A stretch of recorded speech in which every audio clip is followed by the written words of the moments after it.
बहुत बहुत स्वागत है मेरे YouTube चैनल लैबटेक कुमुद पर।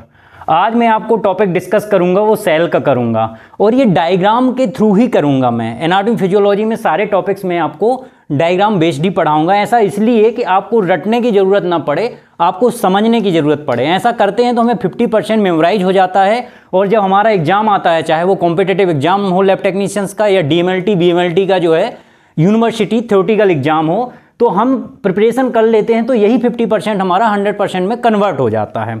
और 50% मार्क्स होते हैं, मैं आपको बता दूं कोई भी डायग्राम के। तो सबसे पहले हम दोनों को ध्यान में रखते हुए इसका वीडियो प्रिपेयर कर रहे हैं। एक तो आपका एग्ज़ाम की तैयारी और दूसरी आपके जो कॉम्पिटिटिव एग्ज़ाम होता है गवर्नमेंट जॉब का, उसकी तैयारी। तो सेल का जो डिस्कवर हुआ था वो हुआ था 1665 में। और किसने किया था इसको किया था रॉबर्ट हुक ने। ठीक है, ऐसी सेल्स हमारी बॉडी में असंख्य होती हैं, ढेरों सेल्स पाई जाती हैं और सेल हमें नेकेड आई से नहीं दिखती है। इसको अगर हमें देखना है तो हमें स्टैन करना पड़ेगा। स्टैन करने के बाद हमें इसके अलग अलग स्ट्रक्चर दिखते हैं। जैसे अगर साइटोप्लाज्म की बात करें तो हमें साइटोप्लाज्म का अलग स्ट्रक्चर दिखेगा और न्यूक्लियस का अलग स्ट्रक्चर दिखेगा और साथ में कलर भी दिखेगा। ठीक है, सेल हमारी बॉडी की जो है एक फंडामेंटल यूनिट है और ये संरचनात्मक और ये कार्यात्मक इकाई है। कैसे संरचनात्मक और कार्यात्मक इकाई है मैं आपको बता देता हूं। दो उदाहरण सिंपल समझते हैं हम, एक आरबीसी से और एक समझते हैं डब्ल्यूबीसी से। आरबीसी और डब्ल्यूबीसी की संरचना देखिए, आपको अलग अलग दिख रहा है। आरबीसी क्या है, हमारी ए न्यूक्लिएटेड सेल्स है और डब्ल्यूबीसी न्यूक्लिएटेड सेल्स है। अब इनकी संरचना तो अलग हो गई और हमने बोला आपको कि फंक्शनल यूनिट है। फंक्शनल कैसे है, आरबीसी क्या करती है, ऑक्सीजन का ट्रांसपोर्ट करती है और डब्ल्यूबीसी क्या करती है, कोई भी माइक्रो ऑर्गेनिज्म आता है उसको फेगोसाइट्स करती है, उसको किल करके खत्म करती है। चलो तो अपन एकदम सिंप्लीफाई करते हैं, बहुत ज़्यादा डीप नहीं जाते हैं। सेल हमारा दो पार्ट में डिवाइड होता है। एक जो सेल मेम्ब्रेन और न्यूक्लियर मेम्ब्रेन के बीच का पूरा पार्ट रहता है जिसमें बहुत सारे ऑर्गेनेल्स पाए जाते हैं, उसको हम क्या बोलते हैं, उसको बोलते हैं हम साइटोप्लाज्म। क्लियर बात। और दूसरा न्यूक्लियस के अंदर जितने भी पाए जाते हैं उसको क्या बोलते हैं, न्यूक्लियोप्लाज्म। तो ये चीज क्लियर हो गई आपकी। साइटोप्लाज्म न्यूक्लियस मेम्ब्रेन और सेल मेम्ब्रेन के बीच में, और न्यूक्लियर मेम्ब्रेन के अंदर वाला पार्ट न्यूक्लियोप्लाज्म जिसमें ऑर्गेनेल्स पाए जाते हैं। अब मैं सबसे पहले आउटर लाइन की बात कर लेते हैं। हम भी जब अपना घर बनाते हैं तो एक आउटर लाइन बनाते हैं, आउटर दीवार बनाते हैं। तो ऐसे ही हमारी सेल मेम्ब्रेन की एक बाहर की एक भित्ति होती है जिसे हम सेल मेम्ब्रेन बोलते हैं। ये सेल मेम्ब्रेन जो है प्लाज्मा की बनी होती है, इसलिए इसको प्लाज्मा मेम्ब्रेन भी बोलते हैं। इसकी अगर हम थिकनेस देखेंगे तो 70 एंगस्ट्रॉन होती है, या अगर एनएम में बोले हम तो 7.5 से 10 nm इसकी थिकनेस होती है, अगर क्वेश्चन में अगर आ जाता है आपका। दूसरा ये हमारी जो है सेमी परमिएबल मेम्ब्रेन होती है। सेमी परमिएबल मेम्ब्रेन होने की वजह से जितने भी नरेस होते हैं, जितने भी पोषक पदार्थ रहते हैं वो अंदर जा सकते हैं और जितने भी डिटॉक्सिफिकेशन वाले होते हैं, विषाक्त पदार्थ होते हैं या वेस्ट प्रोडक्ट होते हैं, वो बाहर आ सकते हैं। तो सेल मेम्ब्रेन आपकी वाई लेयर होती है और ये आपकी जो है दो लिपिड की लेयर होती हैं और प्रोटीन मॉलिक्यूल से बनी होती है। अगर कहा जाए तो हमारी लिपिड, प्रोटीन और कुछ मॉलिक्यूल से मिलकर हमारी सेल मेम्ब्रेन बनी होती है। तो फॉस्फोलिपिड की बनी होती है, लिपिड में बोलें। सेल मेम्ब्रेन के फंक्शन थोड़े से समझ लेते हैं सिंपल। ये हमारी प्रोटेक्ट करती है अंदर के ऑर्गेनेल्स को। इसके अलावा क्या करती है ये सेल मेम्ब्रेन, जितने भी नरेस होते हैं वो इन होते हैं और जितने वेस्ट प्रोडक्ट होते हैं वो आउट होते हैं। साथ में इनऑर्गेनिक ऑर्गेनिक सब्सटेंसेस जितने रहते हैं वो अपनी लिविंग स्टेज में जो उनको अपनी फंक्शन करना होता है प्रॉपर्ली फंक्शन करते हैं। तो ये सेल मेम्ब्रेन का हो गया आपका। अब सेल मेम्ब्रेन के बाद हम साइटोप्लाज्म की बात करेंगे। साइटोप्लाज्म में बहुत सारे ऑर्गेनेल्स पाए जाते हैं, मतलब बहुत सारे अंग पाए जाते हैं। इनुमरेट कर देते हैं। सबसे पहले माइटोकॉन्ड्रिया, माइटोकॉन्ड्रिया के बाद एंडोप्लाज्मिक रेटिकुलम। एंडोप्लाज्मिक रेटिकुलम दो तरह के होते हैं, रफ एंडोप्लाज्मिक रेटिकुलम और स्मूथ एंडोप्लाज्मिक रेटिकुलम। इसके अलावा जो होता है वो गोल्गी बॉडी या गोल्गी एपरेटस होता है, और लाइसोसोम्स पाए जाते हैं, सेंट्रोसोम्स पाए जाते हैं। सेंट्रोसोम्स में दो सेंट्रियोल्स पाए जाते हैं, माइक्रोफाइब्रिल्स होते हैं, फैट ड्रॉपलेट्स होते हैं, टिब्यूल्स होते हैं, राइबोसोम्स होते हैं। तो ये सारे, इसके अलावा और भी पैरोक्सीसोम्स होते हैं, बहुत सारी चीज़ें पाई जाती हैं। ये सारे ऑर्गेनेल्स हैं, आपको याद रखना है।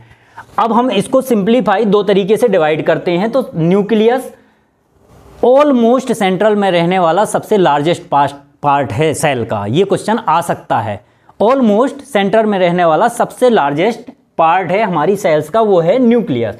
न्यूक्लियस एक न्यूक्लियर मेम्ब्रेन से घिरा होता है। ये देखिए आप, न्यूक्लियर मेम्ब्रेन है। ठीक है, न्यूक्लियस की मेम्ब्रेन है, न्यूक्लियर मेम्ब्रेन है, और इसमें बीच बीच में क्या पाए जाते हैं, पोर पाए जाते हैं। तो न्यूक्लियस मेम्ब्रेन में जो पोर पाए जाते हैं उसको न्यूक्लियस मेम्ब्रेन पोर बोलते हैं, ताकि साइटोप्लाज्म से कोई भी चीज इन हो सके और आउट हो सके।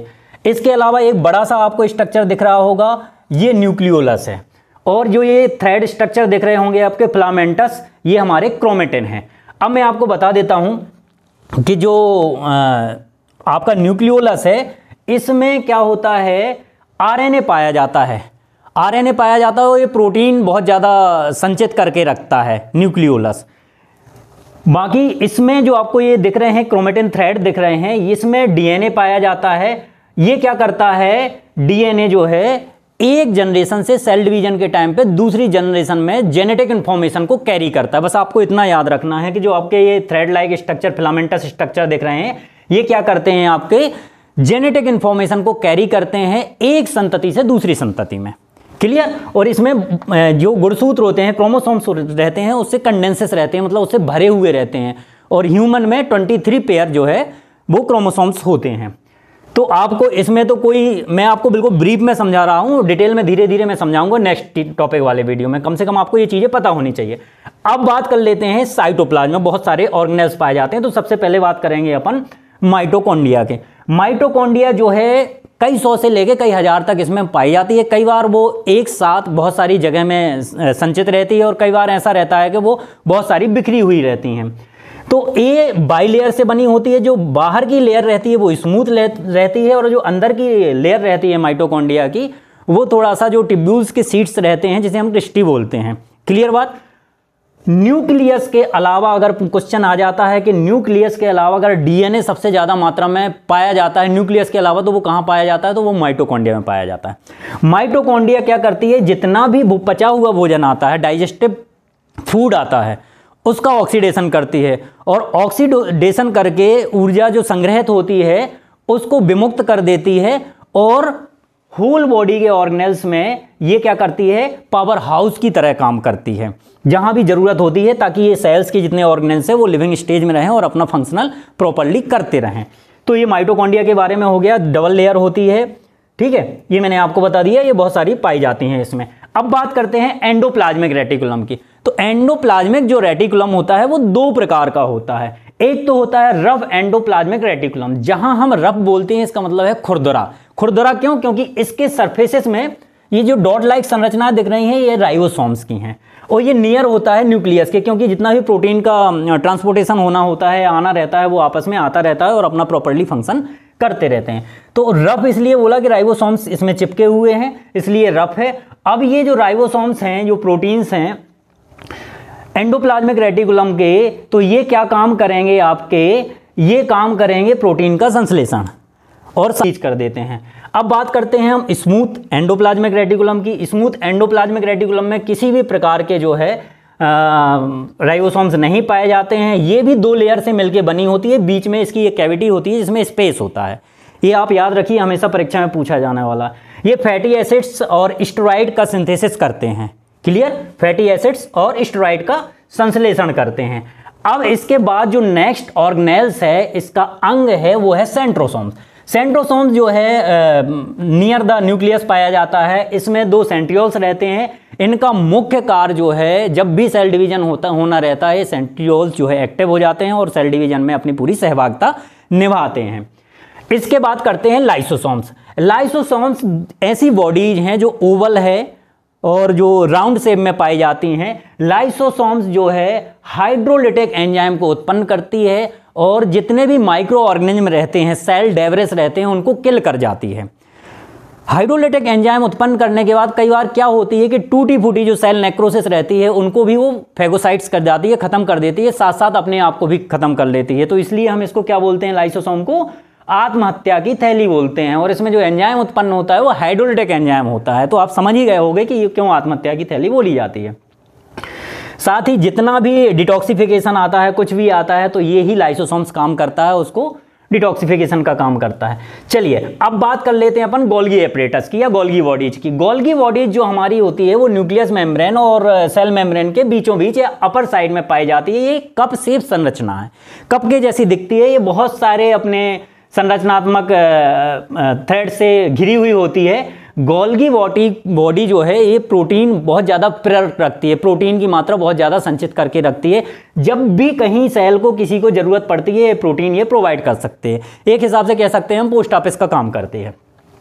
ठीक है, ये छोटे छोटे ग्रेन्यूल्स जो बिखरे पड़े हैं राइबोसोम्स और प्रोटीन का है, जब भी प्रोटीन का संश्लेषण होना होता है ये करती है। इसके अलावा फैट ड्रॉपलेट्स रहते हैं जिसमें कार्बोहाइड्रेट्स पाए जाते हैं, ग्लाइकोजन्स टिब्यूल्स भी पाए जाते हैं इसमें। इसके अलावा आप एक चीज़ और देख रहे होंगे, ये वैक्यूल्स पाए जाते हैं, और ये आप देख रहे होंगे एक ये आपके टिब्यूल्स पड़े हुए हैं, लहरदार संरचना है। तो ये पूरा एक आउटर डायग्राम था आपका सेल का, जिसमें से बहुत सारे क्वेश्चंस पूछे जाते हैं। मैंने आपको ब्रीफ में समझा दिया है, आगे मैं आपको और भी समझाऊंगा। तो ऐसे डायग्राम बेस्ड वीडियो देखने के लिए मेरे चैनल को सब्सक्राइब करें, लाइक करें और शेयर करें।